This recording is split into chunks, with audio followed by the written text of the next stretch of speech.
Hi there, I'm Andrea Koppel, and it's time for coffee, the podcast where you get to hear firsthand what the jobs and careers that interest you the most are really like. Hey there, Java junkies. Welcome to another K-Cup mini episode of Time for Coffee. By the way, K-Cups come in 3 sizes, single, double, and triple shots, or roughly 1 minute, 5 minutes, or 10 minutes in length. So if you don't have time to throw back an entire caffeinated career conversation, these K-Cup mini episodes of T4C can give you a quick caffeinated fix, whether you're on the go or you only have a few minutes to binge. So grab your mug and take a chug, because it's time for a caffeinated career triple shot K-Cup with my guest, Michael Counts.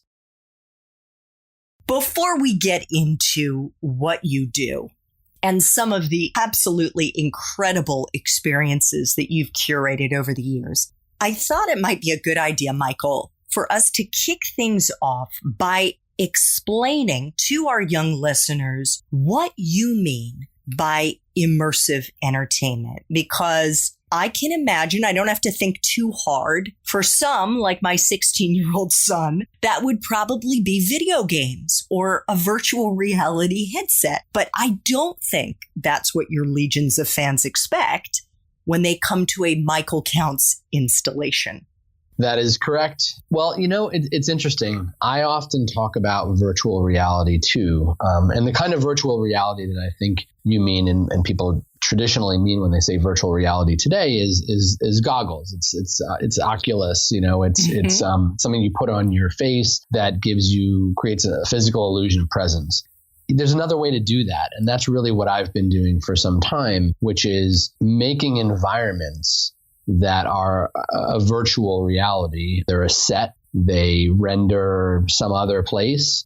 Disney is a sort of virtual reality. And a lot of the work that I do is about, you mentioned it, transporting people, transportive entertainment that takes you somewhere where the spectator is a participant. The spectator has agency. The spectator can choose where to go. Now, that happens in virtual reality video games, but I think doing it without the limitations of goggles and wires and being able to explore and discover and have agency. And, I think that's where things are headed. And that's what's exciting to me. And I'll give you an example. The current production that I'm working on that we're hoping to launch in the next, year as soon as we emerge from COVID is a full-size 60,000 square foot replica indoors of a drive-in movie theater in 1965 at Sunset. And it's a movie theater and a restaurant, and it has 50 classic cars that you sit in as the seating of the movie theater. And what it's doing is it's transporting you back in time and space to a perfect summer night at a classic American drive-in movie theater in 1965. And that to me is entertainment. Oh, yeah, for sure. Are you going to be showing a movie? Yeah. I mean, it functions as a movie theater and as a restaurant, and it's intended to kind of merge those business models, movie theater, bar, restaurant, but also to make a sort of distributed theme park where we could have a small but significant theme park that's themed around a drive-in movie theater in 1965 in markets all around the country, all around the world. Oh, that is so cool. I'm going to ask you in a little bit about how all of this started for you. But first, I would love it if you could walk us through what you've done for a couple of other clients. And most importantly, how you did it. For example, Sure. When you were hired to create an immersive experience for the hugely popular show, The Walking Dead. In other words, what does it take to transform what no doubt started as a sketch in your notebook into something much bigger?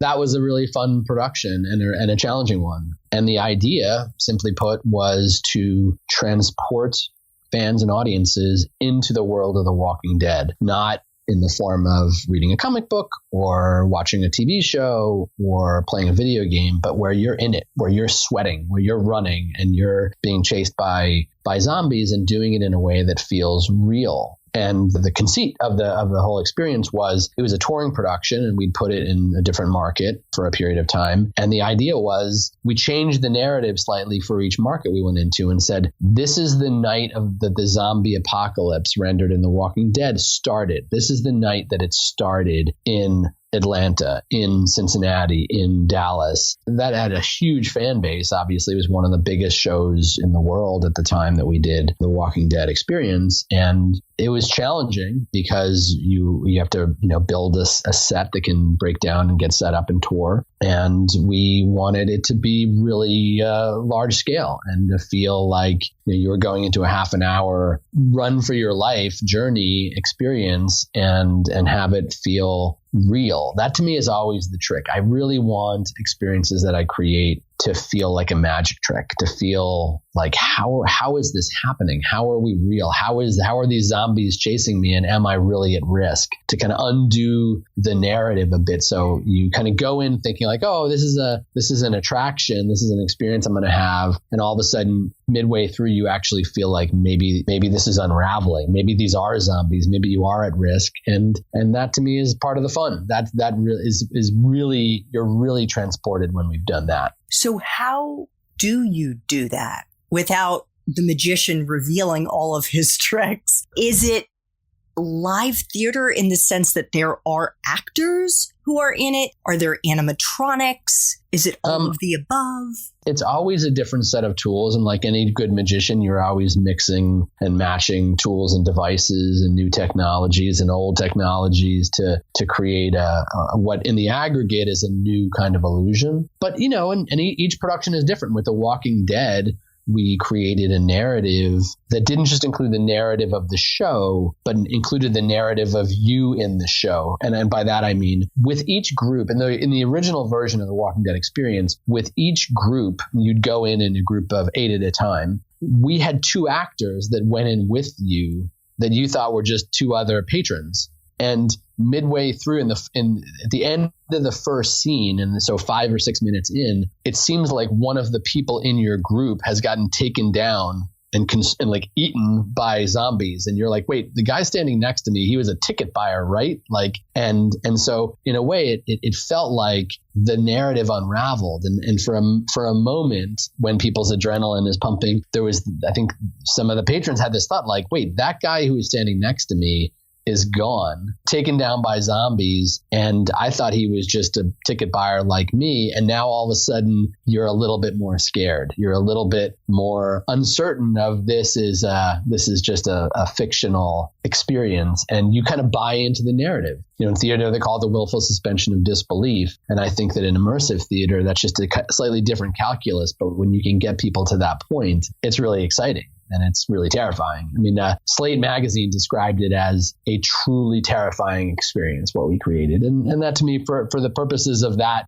genre, that was a high compliment. Thanks for tuning in to this K-Cup mini episode of Time for Coffee. If you want to listen to our entire caffeinated career conversation, please check out the show notes for this episode. Thanks so much for listening to Time for Coffee, where the professionals in the jobs that most interest you always have time to grab coffee 24/7, no matter where you live. I have one quick favor to ask you. Remember to rate, review, and subscribe to Time for Coffee. Thanks so much.